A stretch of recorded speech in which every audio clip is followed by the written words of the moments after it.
And speaking of video games, I got to know this, as I got to know you more throughout the summer, but you're a big video game collector. It's not just, one console. It's across the board, even dating back to consoles that came out when you and I weren't even alive. So tell the people at home about that and before we were recording, but you're telling me about all these other collections that you got.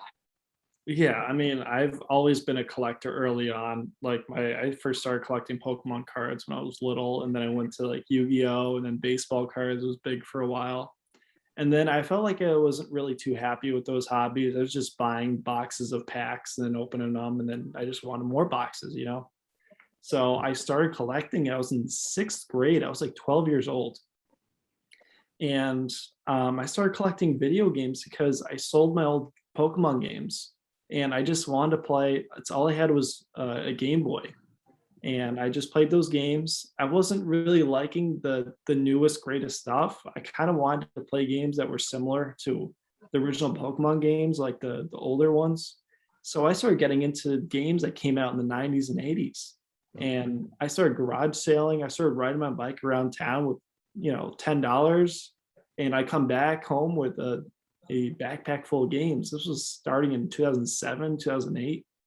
And me having ADHD, I just hyper focused on that hobby, and it just became a collection of over 2,000 video games. About probably 7, 8 years later, I'm still adding to it, but because the market has been crazy, I've been selling a lot of it. So I had a complete N64 collection. I had about 450 Super Nintendo games, probably about 350, 400 Nintendo NES. Had a pretty big Sega Genesis, Sega Saturn, every console that came out. I was big on a lot of RPGs and stuff that were similar to Pokemon.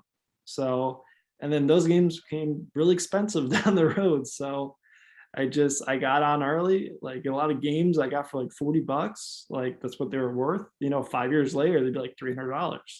So I kind of got on the train a little bit early, and it became a big hobby. And then about 2018, I started getting into streetwear and like shoe collecting, because it was kind of like, I don't know, I was kind of content with all my games. And I'm always looking to be busy and looking for the next best thing and just following what my passion and interests are. So I started getting into Supreme in like 2018. I started getting into botting and taking it seriously, going for every drop in 2019, to the point where I'm spending, maybe $1,000 or more per release every week. Some weeks, like 2 weeks, I'll get like 40 tees. And then I've developed a network where I'm associated with like 3, 4 different stores where I'm a supplier for them.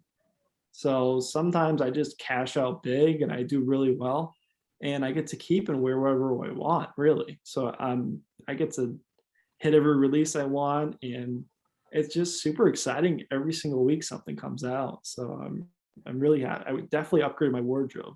I used to just wear baseball tees every single day and a baseball cap and just wear gym shorts. And because of this, it's really helped out just the stuff I wear and just become, I don't know, more adulty, I guess, just not wearing baseball stuff all the time. So